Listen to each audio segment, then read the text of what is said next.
함께 읽겠습니다. 간수가 등불을 달라고 하며 뛰어들어가 무서워 떨며 바울과 실라 앞에 엎드리고 그들을 데리고 나가 이르되 선생들이여 내가 어떻게 하여야 구원을 받으리까 하거늘 이르되 주 예수를 믿으라 그리하면 너와 네 집이 구원을 받으리라 하고 주의 말씀을 그 사람과 그 집에 있는 모든 사람에게 전하더라.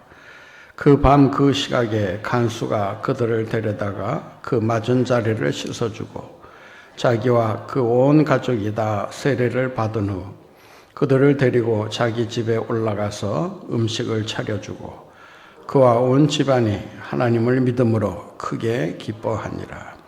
날이 새매 상관들이 부하를 보내어 이 사람들을 놓으라 하니 간수가 그 말대로 바울에게 말하되 상관들이 사람을 보내어 너희를 놓으라 하였으니 이제는 나가서 평안히 가라 하거늘 바울이 이르되 로마 사람인 우리를 죄도 정하지 아니하고 공중 앞에서 때리고 옥에 가두었다가 이제는 가만히 내보내고자 하느냐 아니라 그들이 친히 와서 우리를 데리고 나가야 하리라 한데 부하들이 이 말을 상관들에게 보고하니 그들이 로마 사람이라 하는 말을 듣고 두려워하여 와서 권하여 데리고 나가 그 성에서 떠나기를 청하니 두 사람이 옥에서 나와 루디아의 집에 들어가서 형제들을 만나보고 위로하고 가니라. 아멘. 기독교와 다른 종교의 차이점을 하나 들라면 가정에 대한 관점이 다르다라고 할 수 있습니다. 특히 불교의 경우는 가정을 떠나는 것이 득도의 첫걸음이다, 출발점이다 라는 의식을 가지고 있습니다. 가정도 세상의 일부이기 때문에 세상 사람들이 겪는 번뇌와 고통을 겪을 수밖에 없고 번뇌와 고통으로부터 벗어날 수가 없다. 따라서 도를 닦으려면 그리고 수행을 통해서 뭔가 어떤 경지에 이르기를 원한다면 번뇌와 고통의 그런 핵심이 되는 가정을 떠나야 한다. 그래서 출가를 상당히 강조하고 있는 것을 볼 수가 있습니다. 이와 달리 기독교는 가정이 인류 구원의 첫 출발점이다 라고 하는 사실을 선포합니다. 하나님은 인류를 구원하시기 위한 그 계획을 추진해 나가는 데 있어서 가정을 먼저 택하시고 그리고 그 가정에게 복을 주시고 그 가정을 또 사명을 주셔서 그 가정을 통해서 복음이 확장되어 나가도록 하셨다라고 하는 것입니다. 아브라함의 과정을 택하시면서 하나님께서 주신 사명이 무엇이었습니까? 복의 근원이 되라는 거 아닙니까? 그러니까 가정을 통해서 우리가 실천해야 될 일이 하나 있다면 복의 근원이 되어서 하나님의 복을 모든 사람들에게 전해줘야 된다라고 하는 것입니다. 여러분 한 사람 한 사람이 복의 근원일 뿐만 아니라 복의 근원으로서의 그런 책임과 사명을 잘 수행해 나가야 한다라고 하는 것입니다.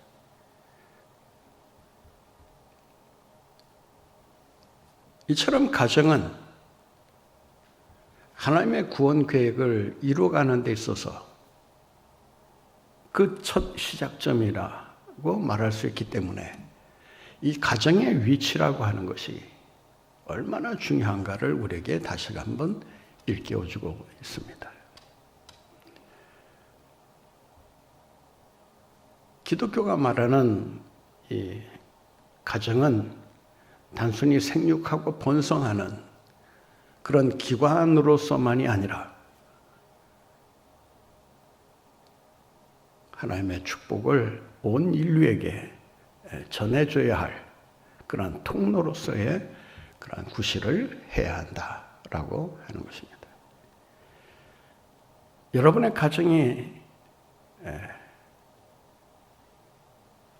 예수님께서 택하시고 복 주시면서 복의 근원이 되라는 사명을 제대로 수행하고 있는가? 우리 가정을 한번 돌아보면서 우리 가정이 어떠한 기능을 하고 있고 또 우리 가정을 통해서 주님의 그 사명이 어떻게 전해지고 있는가?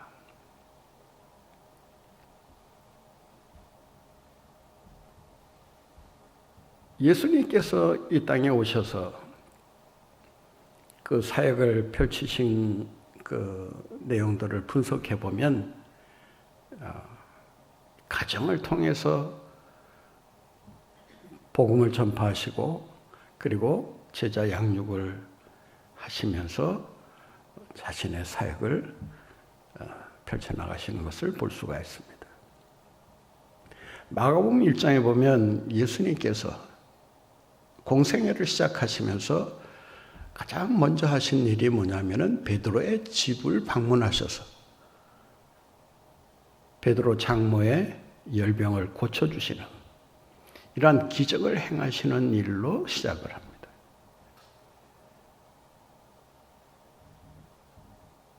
마가복음 5장에 보면 야이로 회당장의 딸이 죽었다고 했을 때 예수님께서 그 회당장의 집에 들어가셔서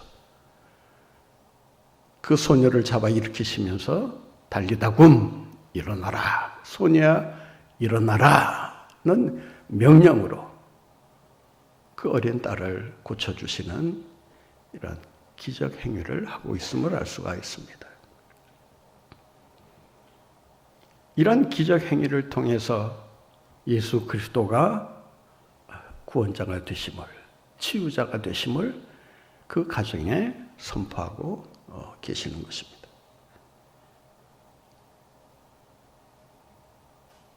뿐만 아니라 마태의 초청을 받으셔서 그 마태의 집에 들어가셔서 그곳에 모인 마태의 친구들과 교제를 하시면서 함께 식사를 하며 말씀을 전하시는 것을 볼 수가 있습니다.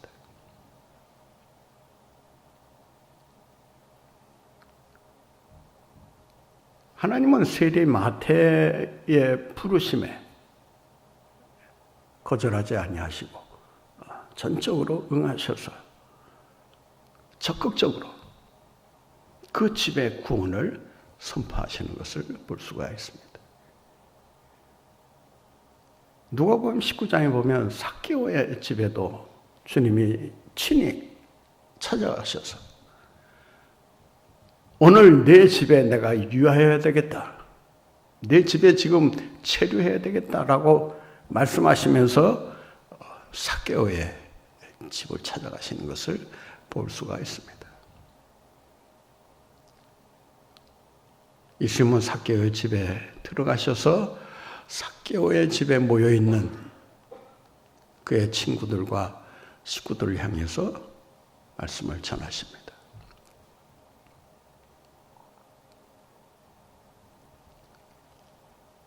누가복음 10장에 보면 마르다와 마리아 집에 들어가셔서 예수님께서 말씀을 전하시는 일을 하고 계십니다. 요한복음 11장에 보면 나사로가 죽었다고 했을 때 예수님께서 나사로의 집에 친히 찾아가셔서 오빠를 잃어버리고 슬퍼하고 있는 마르다, 마리아 자매에게 나사로가 죽은 것이 아니라 잠자고 있다. 그를 깨우러 가자라고 하시면서 나사렛 무덤을 찾아가서 고쳐주시는 그 기적 이야기가 기록되어 있습니다.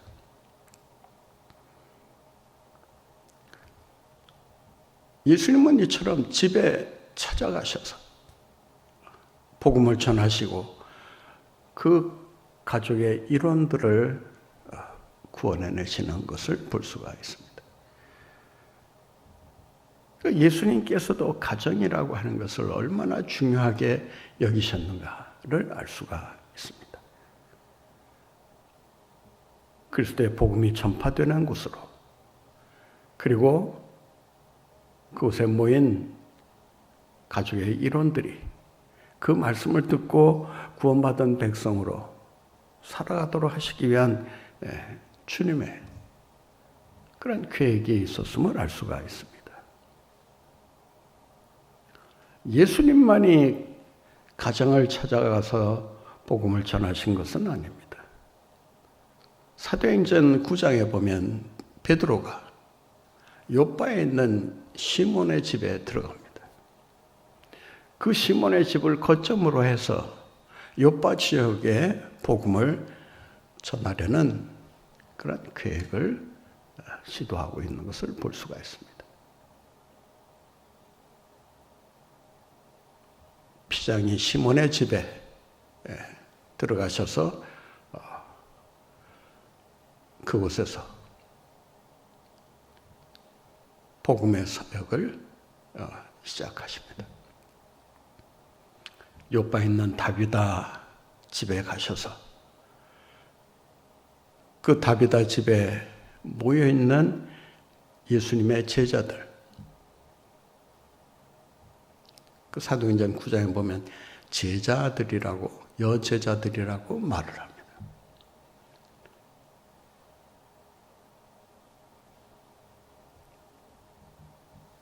뿐만 아니라 루다라고 하는 곳에 가셔서 애니아라고 하는 그 죽은 여인을 살려내시는 그런 기적을 행하고 있는 것을 보게 됩니다. 뿐만 아니라 10장에 가면 로마 군인 백부장 고넬료를 구원해내시는 놀라운 사건이 기록되어 있습니다.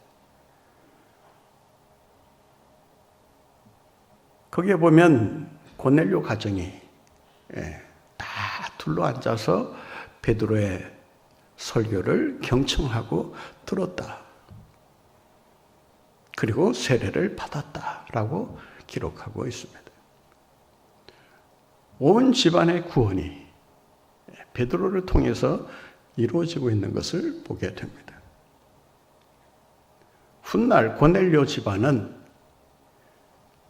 파견 근무를 마치고 로마로 돌아가서 로마 교회를 세우는 일에 일조하게 되었다라고 말을 합니다.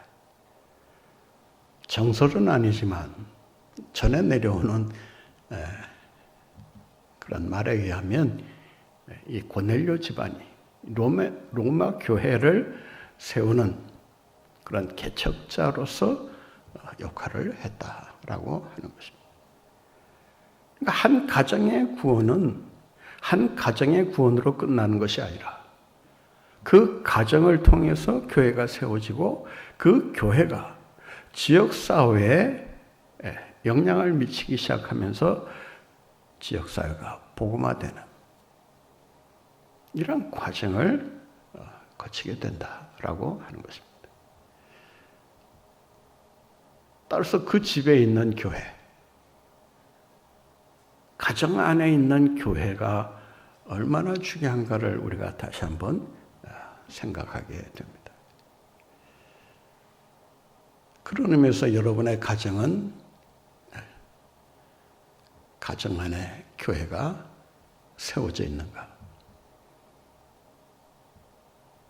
나의 가정은 주님이 세우시는 교회라고 말할 수 있는가?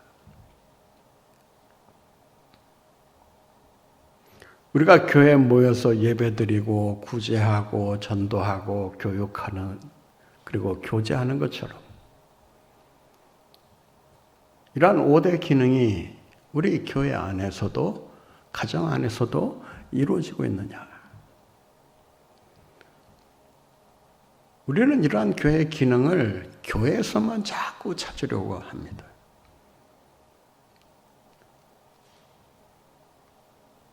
오늘날 가정교회의 중요성이 대두되고 있는 그러한 현실에 놓여 있습니다. 특히 코로나 사태를 겪으면서 가정에 대한 재발견을 하고 있습니다. 가정에서 예배드릴 수밖에 없는 그런 상황 속에 놓여 있을 때 과연 가정 안에서 주님을 향한 예배가 정상적으로 드려질 수 있는가?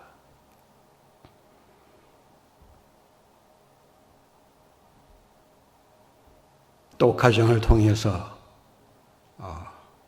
불쌍한 이웃들을 돌보고 또 배려하고 그들에게 도움을 베푸는 이런 구제와 봉사의 사역이 살아있느냐?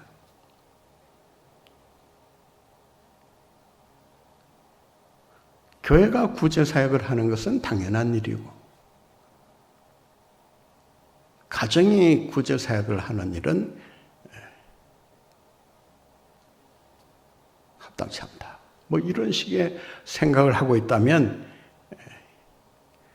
가정의 기능이 얼마나 탁월한 기능을 가지고 있는가를 잊어버리고 있는 그러한 상태라고 말할 수 있을 것입니다. 그러니까 가정 안에서도 이러한 구제 사역들이 활발하게 일어날 수 있어야 합니다. 쉽게 말씀드리면 가정의 재정 가운데 생활비를 비롯해서 교육비를 비롯해서 뭐 여러 아마 경비가 들어가게 될 것입니다. 그러나 그 중에 빼놓지 말아야 될 것이 있다면 바로 구제비라고 할 수 있을 것입니다.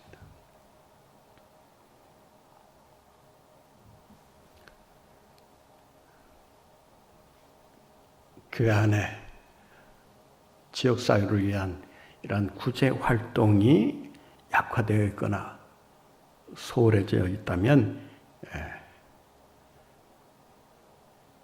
그 교회는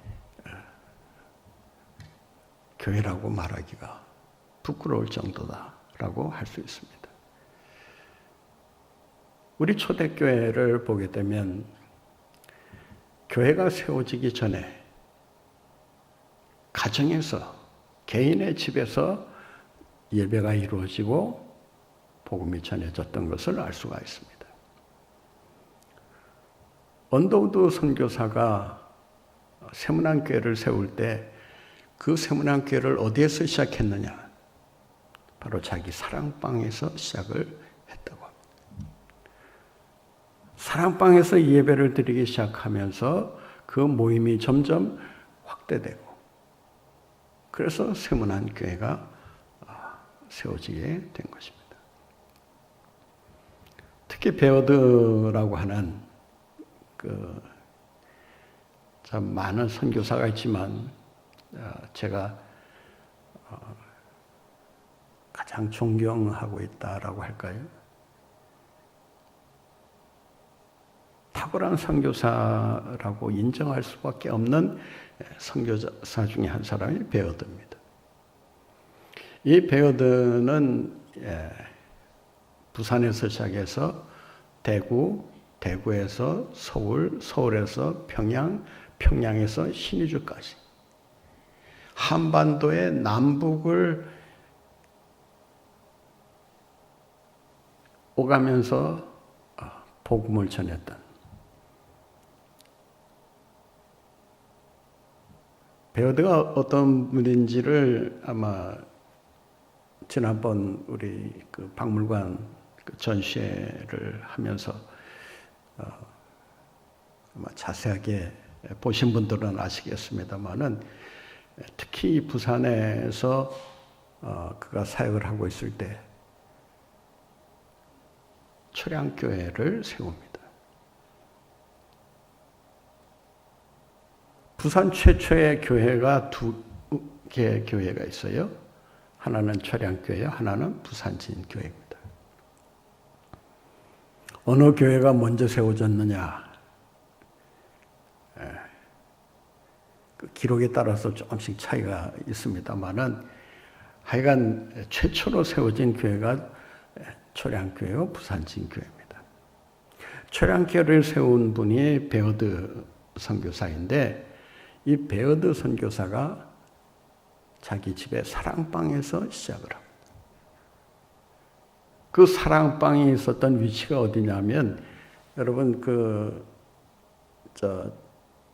초량에서 조금 밑으로 내려가다 보면 그 코모도 호텔 있지 않습니까? 그 코모도 호텔이 있는 자리가 바로 베어드 선교사의 사랑방이 있던 자리입니다.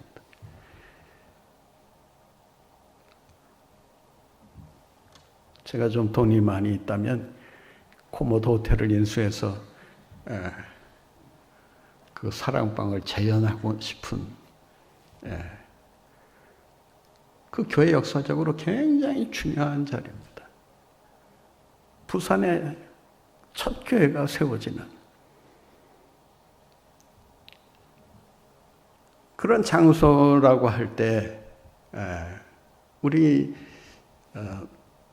부산에서 목회하는 저는 말할 것도 없지만 신앙생활하는 우리 교인들도 좀 이런 역사의식을 가지고 초대교회들이 어디에서 출발을 했는지, 누구 집에서 교회가 세워지게 되었는지. 그러니까 당시에 그 광고 내용을 살펴보면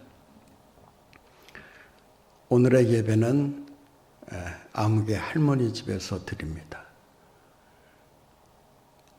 오늘의 모임은 어느 할아버지 댁에서 모입니다. 전부 어느 집에서 모인다. 어느 집에서 예배드린다.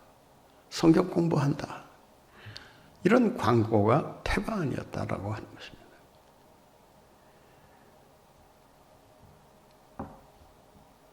여러분, 북한에 가정교회가 있을까요? 없을까요? 지하교회가 있다고 말하는 사람들이 많이 있습니다. 아예 없다. 종교가 인정되지 않는 그런 북한에서 어떻게 신앙을 유지할 수 있을까? 그런데 제가 북한에도 가정교회가 있다는 확신을 언제 가졌냐 하면 한 80년대인가요? 남북교류가 아주 활발하게 이루어지고 있을 때 이 북쪽에 있는 가족들이 우리 남쪽에 우리 한국에 내려와서 그 한국의 가족들하고 만나서 상봉한 적이 있습니다. 그때 할머니 한 분과 그 나이 많은 아들 한 분이 만났는데 이 아들이 어린 시절에 이 어머니와 교회 다녔던 그 기억이 떠올라서 그래서 이런저런 대화를 하다가 어머니에게 물었다고 합니다. 어머니, 어렸을 때 저하고 교회 다니던 기억나시죠? 그럼 기억하고 말고 그 하나님 아직도 믿고 계시죠? 하나님이 살아계시다는 거 믿으시죠? 그러자 이 어머니의 얼굴이 변하면서 정색을 하고 너 지금 무슨 소리 하는 거네? 하나님이 계시긴 어디 계셔? 김일성의 은혜가 전부지 하나님 우리는 몰라. 분명 이 아들의 마음에는 그 자기 어머니의 가진 그 신앙이 돈독했다는 것을 알기 때문에 쉽게 변할 리 없다는 생각을 하면서도 정색을 하고 하나님이 없다는 식으로 말을 하니까 갑자기 당황이 된 거예요. 그런데 어머니가 손을 슬그머니 잡더니 손가락으로 이 자기 아들 손바닥에 십자가를 이렇게 그려주더래요. 그러니까 감시원들이 옆에 붙어 있으니까 하나님 믿는다고 말은 못하겠고, 뭐 믿는다고 얘기했다 하면 또 북한에 가서 또 무슨 봉변을 당할지 모르니까 그 현장에서는 부인을 했지만 하나님을 믿고 있다고 하는 그 말을 그 손바닥에 그 십자가를 그려주면서 그렇게 자기의 믿음을 표현했다고 합니다.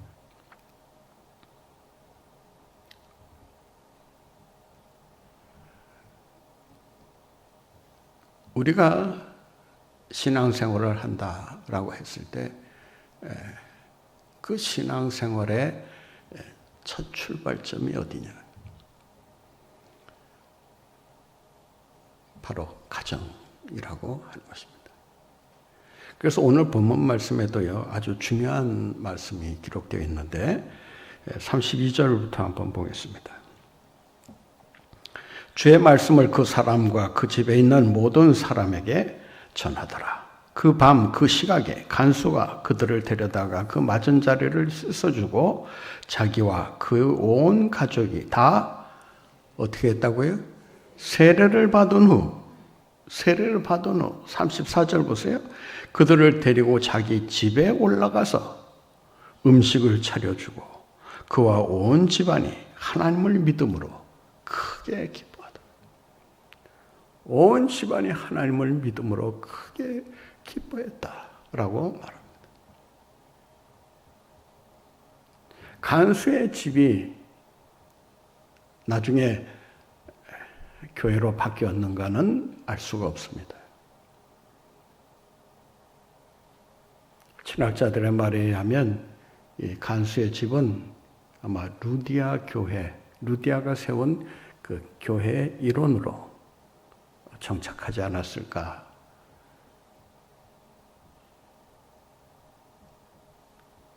루디아의 집이 교회가 되었다는 이야기는 성경에 기록되어 있지 않습니다. 그러나 그 집이 교회와 다를 바 없는 그러한 기능을 하고 있었다라고 하는 것을 우리가 잘 알 수가 있습니다. 복음서 40절을 한번 보겠습니다. 두 사람이 옥에서 나와 루디아의 집에 들어가서 형제들을 만나보고 위로하고 가니라.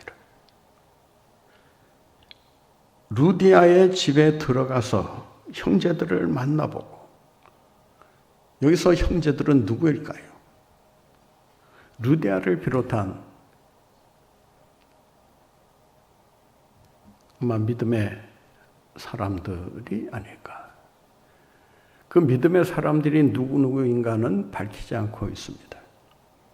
그러나 그 집에 믿음의 형제들이 있었고 그 믿음의 형제들을 위로하면서 그 집을 떠났다라고 말합니다. 루디아의 집은 이 바울과 실라에게 소중한 안식처가 되었을 것이 분명합니다.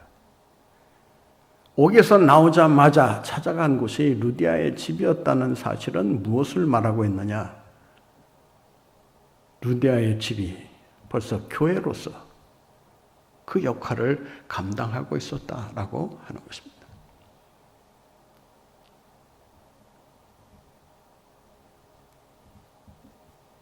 간수의 집이 온 가족들이 세례를 받고 예수 그리스도를 믿고 또 그 가정 안에 복음이 전파되고 있는 것을 통해서 우리가 살펴본다면 교회는 우리가 지금 보고 있는 교회 건물이 있는 교회를 의미하기도 하지만 더 나아가서 교회 안에 있는 가정이 바로 그 교회 안에 있는 교회다. 여러분의 가정이 과연 교회로서의 기능과 역할을 감당하고 있는가? 여러분의 가정이 그 가정이 세워져 있는 지역 사회에 어떤 영향을 미치고 있는가? 여러분이 살고 있는 그 아파트면 아파트, 뭐 개인 주택이면 주택의 그 주변을 복음으로 얼마만큼 영향력을 나타내고 있는가? 여러분의 가정이 그 집에 있는 교회가 되어서 여러분의 가정을 통해서 그리스도의 복음이 힘있게 증거될 뿐만 아니라 아브라함에게 주신 사명, 복의 근원이 되라는 이 사명을 수행해 나가는 가운데 여러분의 가정을 통해서 여러분 믿는 사람 한 사람을 통해서 그리스도의 축복이 온 세상에 퍼져나가는 이러한 놀라운 은혜가, 이러한 축복이 여러분 가정과 함께 하시기를 간절히 바랍니다.